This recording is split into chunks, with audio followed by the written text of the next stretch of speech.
Hello दोस्तों, कैसे हो आप सभी। आशा करती हूँ आप सभी स्वस्थ होंगे। मैं आप सभी का अपने चैनल हिंदी क्लासेस में बहुत बहुत स्वागत करती हूँ। तो भाई, जो हमारे क्रमबद्ध अध्ययन चल रहा है हिंदी साहित्य का, उसमें हम करने जा रहे हैं हमारा आधुनिक काल। ठीक है, और आधुनिक काल में भी हम आधुनिक काव्य करने जा रहे हैं और काव्य पद्य वाला करेंगे। ठीक है, इसकी समय सीमा देखते हैं।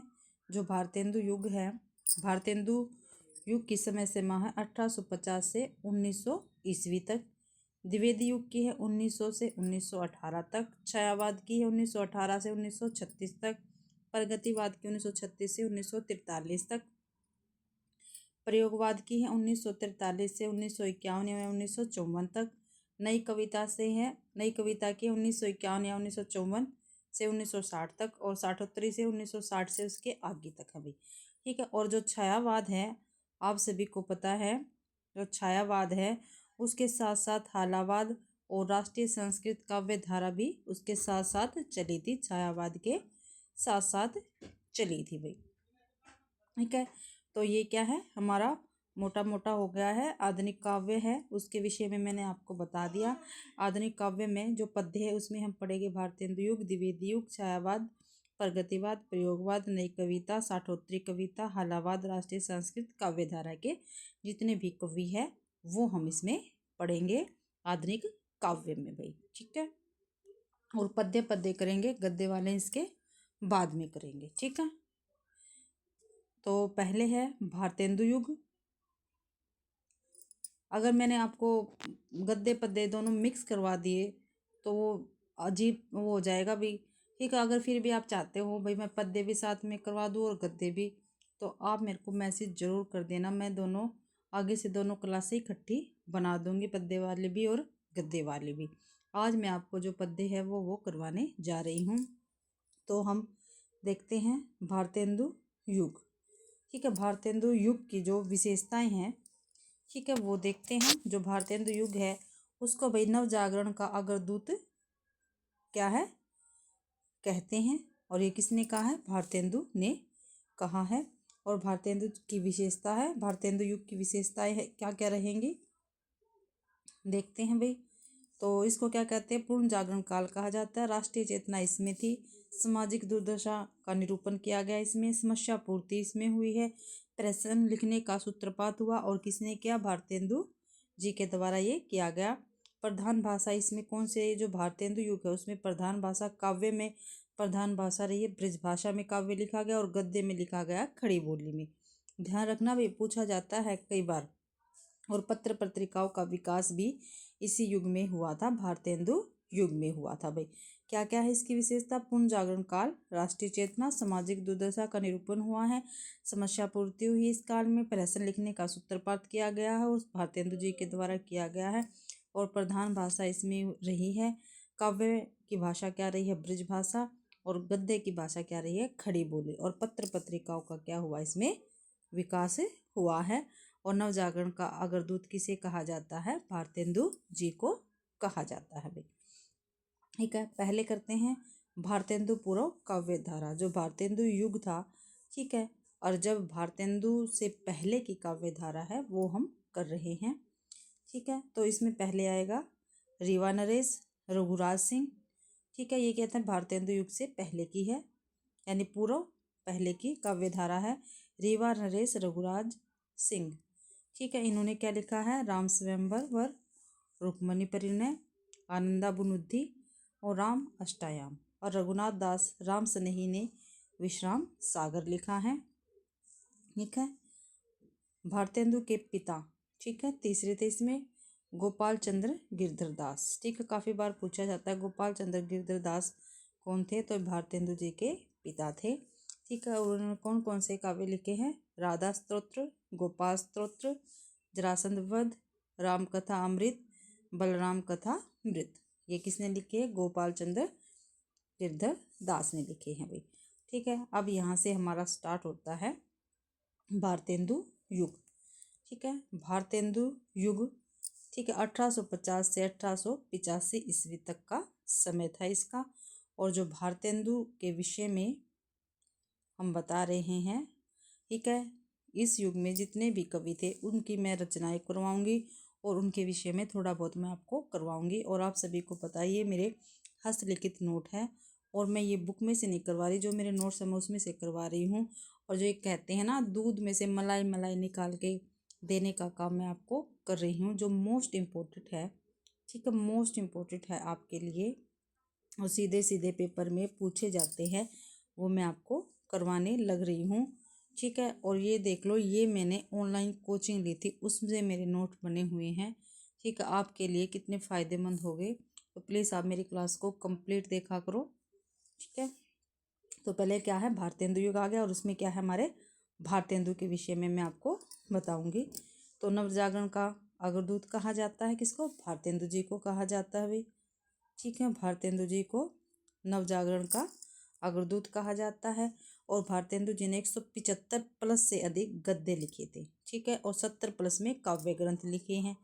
ठीक है, पूछा जाता है भाई भारतेंदु जी ने कितने गद्य लिखे, 175 से ज़्यादा प्लस है और 70 प्लस से काव्य लिखे हैं। और इनका उपनाम क्या था, रसा नाम था। क्या था भारतेंदु का उपनाम, रसा नाम से ये काव्य लिखते थे, काव्य लिखते थे भाई, याद रखना। ठीक है, और हरिश्चंद्र को भारतेंदु की उपाधि किसने दी थी, तो किसने दी थी, शिव प्रसाद सितारे हिंद ने दी थी हरिश्चंद्र को भारतेंदु की उपाधि। और इनके गुरु का क्या नाम था, इनके गुरु का नाम था शिव प्रसाद सितारे हिंद। और इन्होंने पत्रिकाएं कौन कौन से निकाली थी, तो कवि वचन सुधा, बाला बोधनी। ठीक है, और बाला बोधनी क्या थी, स्त्रियों के लिए क्या थी, पत्रिका थी। और हरिश्चंद्र चंद्रिका, ठीक इनकी पत्रिका थी। और बाद में इसका नाम बदलकर हरिश्चंद्र मैगजीन कर दिया था भाई। ठीक है, देखते हैं, देखो मैंने हरिश्चंद्र जी के बारे में क्या क्या बताया, भारतेंदु हरिश्चंद्र जी के बारे में। भारतेंदु हरिश्चंद्र जी को नवजागरण का अग्रदूत कहा जाता है और 175 प्लस से अधिक गद्य है इनके और 70 प्लस से क्या है, इनके काव्य है। और काव्य क्या है, ये उपनाम इनका क्या था, रसा नाम से काव्य लिखते थे। और भारतेंदु जी को हरिश्चंद्र की उपाधि किसने दी थी, शिव प्रसाद सितारे हिंद ने दी थी। और इनके गुरु का क्या नाम था, शिव प्रसाद सितारे हिंद था। और इनकी पत्रिकाएं कौन कौन सी थी, कवि वचन सुधा थी, बाला बोधनी थी जो स्त्रियों के विकास के लिए की थी, और हरिश्चंद्र चंद्रिका थी इनकी पत्रिका। और बाद में इसका नाम बदलकर हरिश्चंद्र मैगजीन रख दिया था भाई। ठीक है, अब भारतेंदु जी की ये है रचनाएं हमारे पास। ठीक है, तो देखते हैं भारतेंदु जी की रचनाएं। भक्ति सर्वथा, प्रेम माधनी, प्रेम तरंग, प्रेम फुलवारी, विनय प्रेम पचासा, उर्दू का श्यापा, समधिन, मधुमास, प्रेम प्रलाप, बंदर सभा, प्रोडी में थी ये। ठीक है, इसको प्रोडी कहा जाता है। विजनी विजय वैजयंती, हिंदी भाषा, निबंध काव्य, सत सही श्रृंगार, वर्षा विनोद, नए जमाने की मुकरी, प्रातः समीरण, प्रबोधनी। ये प्रबोधनी जो काव्य था, इसमें विदेशी वस्तुओं के बहिष्कार पर क्या है, ये काव्य लिखा गया है। रानी छदम लीला, तन्मय लीला, देवी छदम लीला। ठीक है, तो ये इनकी भारतेंदु जी की रचनाएं हैं। ठीक है, और खड़ी बोली में इन्होंने लिखा था फूलों का गुच्छा और दशरथ विलाप है। ठीक है, और ये मैं आपको पद्य रचनाएं करवा रही हूँ, गद्य हम बाद में करेंगे।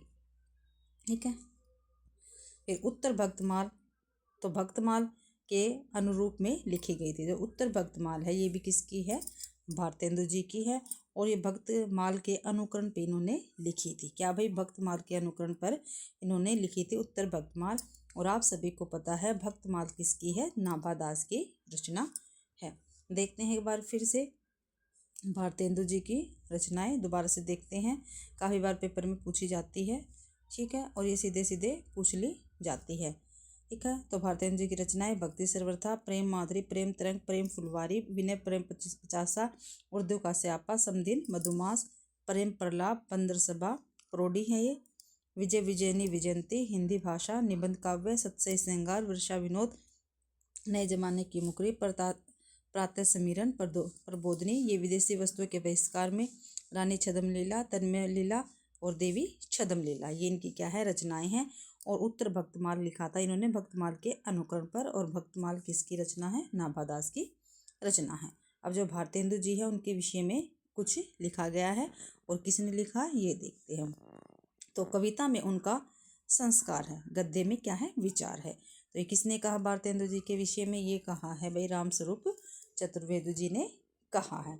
क्या कहा है रामस्वरूप चतुर्वेदी जी ने? कविता में उनका संस्कार है और गद्य में विचार है। भारतेंदु जी के विषय में रामस्वरूप चतुर्वेदी जी ने कहा है। ठीक है। और 1873 में तदीय समाज की क्या की थी? स्थापना की थी इन्होंने। कब? 1873 ईस्वी में तदीय समाज की स्थापना की। और हिंदी नई चाल में ढली 1875 में किसने कहा था? भारतेंदु जी ने ये कहा था। ये काफ़ी बार पेपर में आती है भाई। ठीक है। थोड़ा सा और देखो, 1873 में हिंदी नई चाल में ढली, ये रामविलास शर्मा ने कहा था। ठीक है। जब पीछे 1873 आ जाए तो भारतेंदु जी ने, जब आगे 1873 आ जाए तो रामविलास शर्मा ने। ये थोड़ा ध्यान रखना भाई। ठीक है। और इसी युग के हमारे दूसरे कवि है बद्रीनारायण चौधरी प्रेमगन। कौन है? बद्रीनारायण चौधरी प्रेमगन। किस युग के हैं? भारतेंदु युग के ये एक कवि है। ठीक है। इनका उपनाम क्या था? अबर था। ठीक है, ध्यान रखना। और इनकी जो मैं रचनाएं लिखवा रही हूँ ये मोस्ट इम्पोर्टेंट है, ये ध्यान रखना भाई, पेपर में सीधे सीधे पूछी जाती है। ठीक है, वही रचना इसमें लिखी गई है जो पेपर में हमेशा पूछी जाती है। सबसे पहले जीर्ण जनपद, आनंद अरुणोदय, हार्दिक हर्षादेश, मैक महिमा, प्रयाग रामागमन, महापर्व, नया संवत, बारामासा, विनय, लालित्य लहरी और वर्षा विनोद। तो ये क्या है? इनकी रचनाएं हैं। ठीक है। और इन्होंने संकलन किया था प्रेमगन सर्वस्व में सभी रचनाओं का। ठीक है। दोबारा से इनकी रचनाएं देखते हैं, पेपर में आती है भी इस बार, इसलिए मैं आपको दो बार बता रही हूँ। जीर्ण जनपद, आनंद अरुणोदय, हार्दिक हर्षादर्श, मयक महिमा, प्रयाग रामागमन, महापर्व, नया संवत, बारामासा, विनय, लालित्य लहरी और वर्षा बिंदु। ठीक है। और देखो भाई, कलम की कारीगरी समझने वाले थे ये किसने कहा? रामचंद्र शुक्ल जी ने कहा है।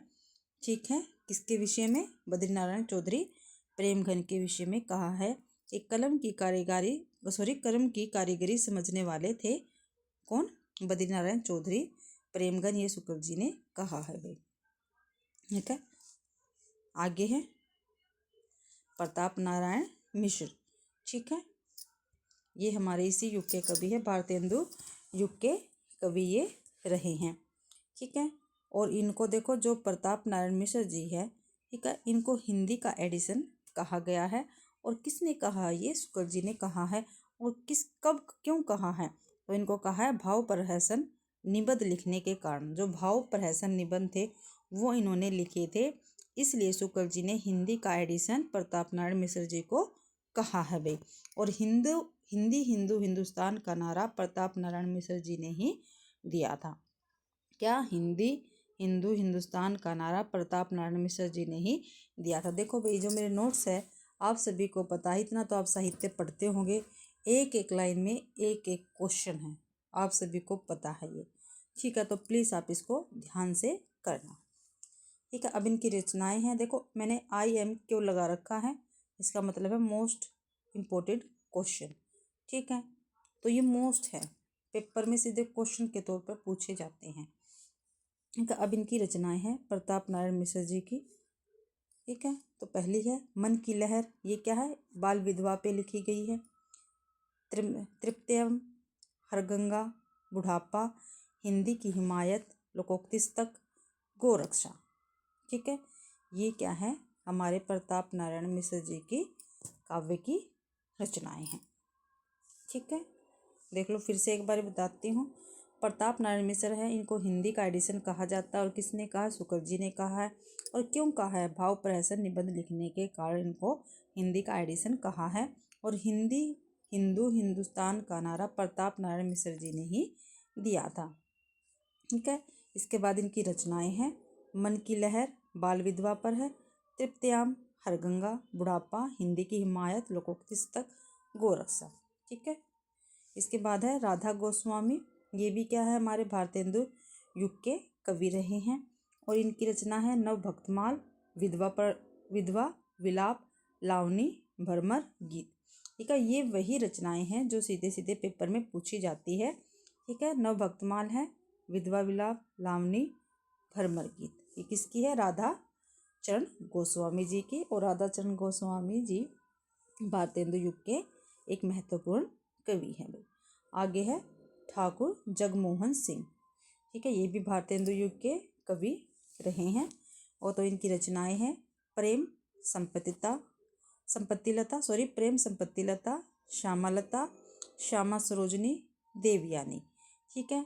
तो ये किनकी रचनाएं हैं? जगमोहन सिंह की।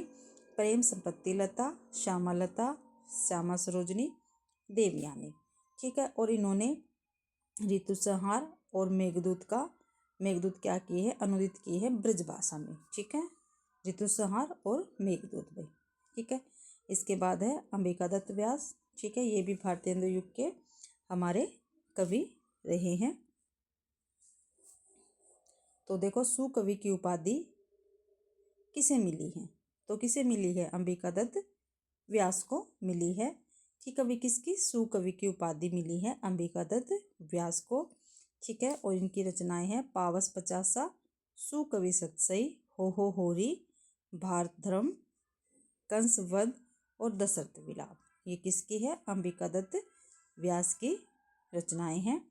पावस पचासा, सुकवि सतसई, हो होरी, भारत धर्म, कंस वध, दशरथ विलाप, ठीक है। आगे है राधा कृष्णदास, रहीम के दोहों पर कुंडलियाँ लिखी, भारत बारहमासा, देश दशा, विनय, मैकडोल, पुष्पांजलि। ये किनकी रचनाएं हैं? ये सभी है अंबिकादत्त व्यास की रचनाएं हैं। और अंबिकादत्त व्यास को सुकवि की उपाधि मिली थी। और इनकी रचनाएं है पावस पचासा, सुकवि सतसई, हो होरी, भारत धर्म, कंसवध, दशरथ विलाप, राधा ये भाई सॉरी, ठीक है। ये राधा कृष्ण दास जी हैं, ठीक है। ये राधा कृष्ण दास है, ये भी क्या है? ये भारतेंदु युग के ही क्या है? कवि है, ठीक है। राधा कृष्ण दास, मैंने एकदम फ्लो में ये पढ़ा दिए हैं। तो अंबिकादत्त व्यास की बस इतनी ही भाई रचनाएं हैं। पावस पचासा, सुकवि सतसई है, हो रही है, भारत धर्म है, कंसवध और दशरथ विलाप, ये है अंबिकादत्त व्यास की है। अब जो राधा कृष्ण दास जी है, ये भी भारतेंदु युग के क्या है? कवि रहे हैं। और रहीम के दोहों पर कुंडलियाँ लिखी है इन्होंने, ठीक है। जो राधा कृष्ण दास जी है, उन्होंने रहीम के दोहों पर क्या लिखी है? कुंडलियाँ लिखी हैं।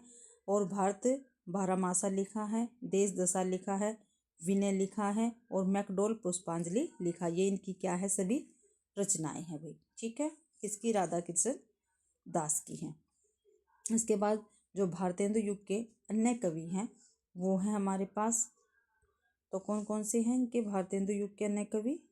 नवनीत चौधरी है, गोविंद गिल्ला भाई है, दिवाकर है, दुर्गादत्त व्यास है, और गुलाब सिंह है भाई, ठीक है। तो नवनीत चतुर्वेदी ने क्या लिखा है? कुब्जा पचीसी लिखा है। गोविंद गिल्ला भाई ने श्रृंगार सरोजनी, पावस पयोनिधि, षष्ठ ऋतु और राधामुखी षोडशी लिखा है। और दिवाकर ने नक्सिक और नवोढ़ा रतन लिखा है। और दुर्गादत्त व्यास ने अधमोद द्वार दशक लिखा है। और गुलाब सिंह ने प्रेम सतसई लिखा है भाई। इसी के साथ ही भाई जो हमारा भारतेंदु युग है वो क्या है? कंप्लीट होता है। आशा करती हूँ आप सभी को मेरी क्लास पसंद आई होगी। अगर आप सभी को मेरी क्लास पसंद आती है तो प्लीज़ मेरी क्लास को ज़्यादा से ज़्यादा शेयर करना, लाइक करना और कमेंट तो आप करना ना भूलें, ठीक है। मैं आपको ये क्लास हमेशा रेगुलर प्रोवाइड करवाती रहूँगी, ठीक है। और मेरा चैनल नया है तो प्लीज़ मेरे चैनल को सब्सक्राइब ज़रूर करना, ठीक है। और मेरी क्लास देखने के लिए आप सभी का बहुत बहुत धन्यवाद।